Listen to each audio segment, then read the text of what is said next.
Okay, so you want to own a racehorse. Buy a share, hire the trainer, watch it run, collect the purse. That's the plan in your head, and it's not a crazy plan.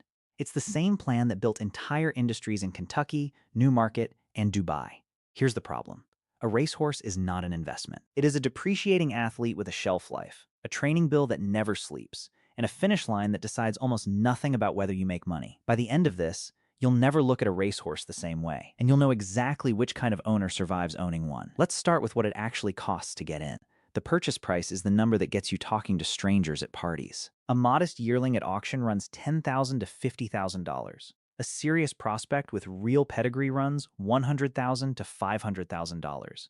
And the headline sales, the ones that make the news, blow past $1 million.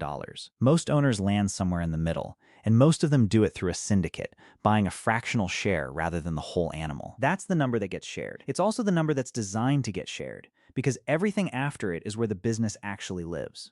First, training. Day rate training fees at a licensed stable run $100 to $150 a day. Call it $3,000 to $5,000 a month, every month, whether the horse races or not. Second, the support staff.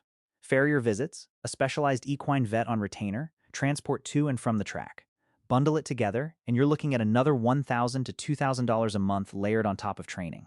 Third, racing and entry fees. Nomination fees, entry fees, jockey fees. A single major stakes race can cost $10,000 or more just to enter before the horse has crossed the starting gate. And here's the first trap nobody budgets for: insurance. Mortality and major medical coverage on a six-figure animal runs 3 to 5% of its insured value every year, and that's before a single vet bill. Add it up, and a single racehorse in active training costs $40,000 to $60,000 a year just to stay on the track.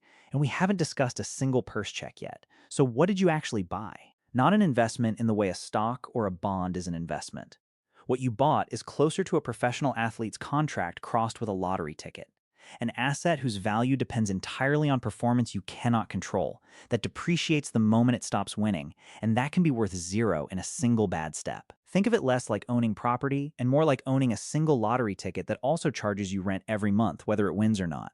That's not an investment. That's a subscription with hooves. Now let's follow the money that moves every single week, because this is where the real business hides. Training. At $3,000 to $5,000 a month, that's $36,000 to $60,000 a year, the single largest recurring line item, and it's owed whether the horse finishes first or 13th. Veterinary care.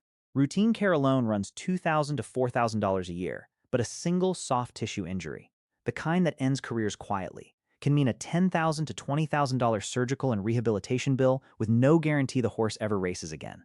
Transport and logistics. Moving a racehorse between tracks with a licensed hauler and proper documentation runs $500 to $2,000 per trip, and a competitive racing schedule means dozens of trips a year. And here's the mechanism inversion nobody expects. The horse is the product, but the trainer is the business. Trainers earn their day rate, whether the horse wins, places, or scratches entirely. And many trainers manage dozens of horses at once, meaning their income is stable precisely because yours isn't. That's the part nobody budgets for. So the fixed costs land somewhere between $40,000 and $60,000 a year for a competitive career that typically runs just 3 to 5 years before retirement.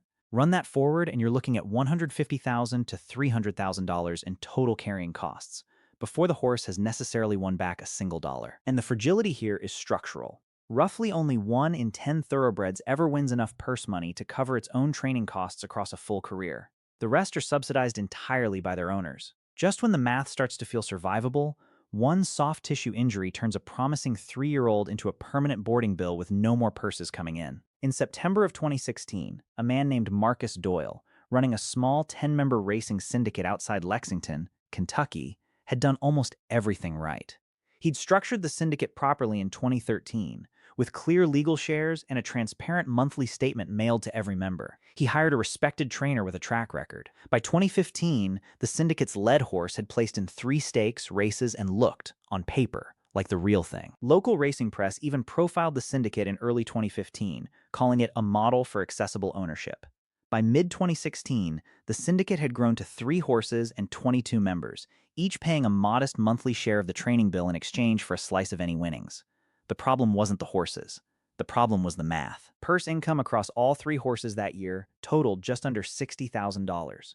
Combined training, vet, and transport costs for 3 horses had climbed past $140,000. Doyle had covered the shortfall from his own savings for over a year, believing the next big race would close the gap. In August 2016, the Syndicate's most promising horse suffered a suspensory ligament injury during a workout. The recommended treatment and rehabilitation ran $18,000, with no guarantee of a return to racing. He didn't have it, and neither did the Syndicate's reserve fund.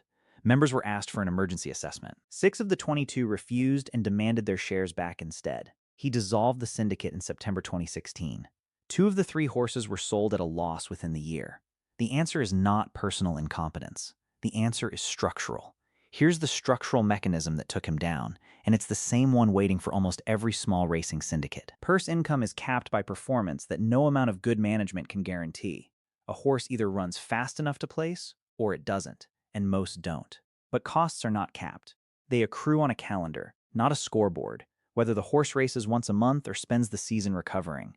He wasn't running a syndicate with a bad season. He was running a syndicate whose cost structure was guaranteed to outpace its performance-dependent income the moment one horse stopped winning. It was just a question of when, not if. So who actually makes money owning racehorses? Almost nobody on pure racing income alone, but the ones who do share one counterintuitive trait. They stopped treating the racing purse as the primary return. Established breeding operations that survive long-term make their real money on stud fees and broodmare sales, treating race results as marketing for the breeding business, not the business itself. Large, diversified racing stables that survive, spread costs and risk across dozens of horses simultaneously, so one injury or one bad season is absorbed by the group rather than sinking a single owner. The pattern. Nobody profits from a single racehorse's purse winnings alone. The owners who last are the ones who found a funding source unrelated to that one horse's performance. Breeding rights, diversified stables, sponsorship deals. So a single injury doesn't end the operation. Let's simulate it. Same horse, same trainer, same owner. 2 different years. The good year. Training runs $42,000. Routine vet care comes in at $3,000. Transport across a full racing schedule, $8,000. Entry and nomination fees, $4,000. No major injuries. Total spend, roughly $57,000. The horse places in 2 minor stakes races, earning $35,000 in purse money. Net exposure, around $22,000 out of pocket for the year. The cost of a modest boat, recurring annually for the privilege of racing. Now, the bad year. Same fixed costs. Training, transport, entry fees, $54,000. Then the horse suffers a soft tissue injury requiring rehabilitation, $15,000. Purse income for the year, given months out of competition, just $8,000. Total spend, $69,000. Net exposure, $61,000 out the door in a single year, with no guarantee the horse ever fully recovers its form. That is a small business loan, except you didn't choose the collateral. The horse's tendons did, and they chose the ones that tear. So can you own a racehorse? Yes. With conditions. If you have $200,000 or more, you're genuinely comfortable not seeing again. A funding source that doesn't depend on this specific horse's purse winnings and realistic expectations that the payoff is the experience rather than the income, it can be a rational, even joyful, way to spend money. If your plan depends on the horse paying for itself through racing alone, the math is not on your side. It was never on your side. It wasn't on Marcus Doyle's side either, and he did almost everything right. You didn't buy a racehorse. You bought a subscription to hope, build monthly, and it doesn't pause for injuries.